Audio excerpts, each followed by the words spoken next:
it's very early in the morning, so forgive my morning voice here, and I look a little drowsy, but I just wanted to come on here because I just want you to stop scouring yourself for faults.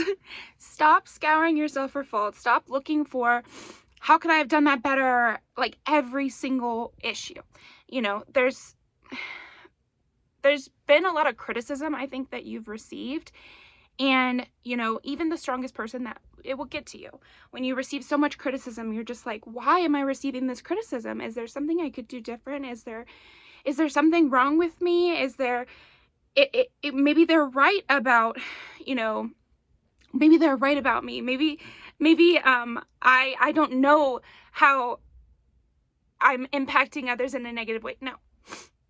Just wake up every day and do your best and be nice to people and kind to people like you are, and worry about your success and where you're going next. And I know you're a person who likes to create, who likes to help people, who's trying to make something that assists people in the world and, you know, add beauty to things, add beauty to people's lives and your own. So stop, you know, scrubbing yourself clean.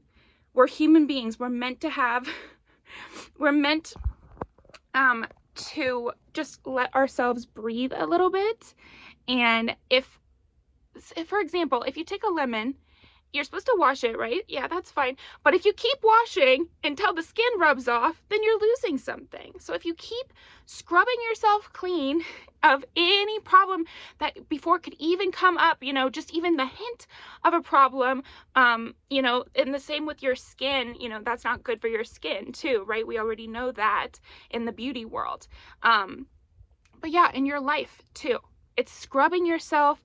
I've got to get rid of this habit. I've got to change all my diet. I've got to do everything different all at once. No, you don't really need to be doing that. It's not good for you. You know, if that's going to be what helps you stop acting like that, just know it isn't actually good for you to just cold turkey quit everything. You know, we found that the keto diet isn't good for you. It just sends your body crazy, you know. And it's the same with a strict spiritual diet too. You know, it's like when I was a kid growing up in the church, and you know, me and my friends' parents were like so hardcore about what we couldn't watch. It just made us want to watch it more. And honestly, things like horror movies that are so taboo within the spiritual community and within the religious community, I don't think that's right, because we need to play act and see our experiences and experience catharsis.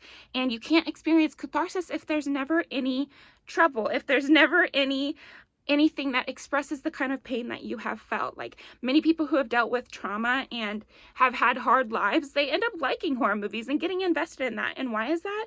Because it expresses externally the fear and the symbolic attacks that we've experienced. So to just say no horror movies, nothing negative, that limits you from ever expressing and seeing your experience that was really negative played out on screen or played out in a way. So don't say like, I can never think any negative thoughts, because that means there's no counterbalance to the negative thoughts that have been thrown at you, to the negative experiences you've already had.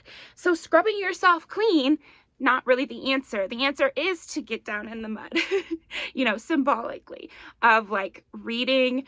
You know, I always recommend Shirley Jackson, love her novels. She really understood, to some extent, not super intersectional, what it feels like when you're just constantly being watched and just seems like everything you do is wrong, you know. And so when you've experienced that feeling, sometimes we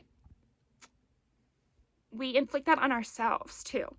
So the scrubbing ourselves clean, you know, I think there might be some people watching that have had problems with acne or had problems with their skin.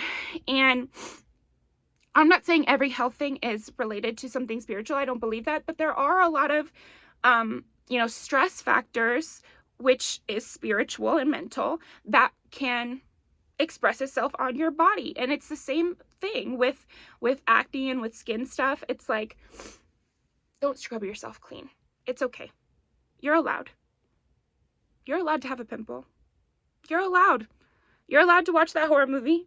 You are allowed. Let me just tell you right now, give you permission. You don't have to. You don't have to fix it. You don't have to fix it. You don't have to do that diet. You don't have to, like, you don't have to. You don't have to go unproductive. You don't have to.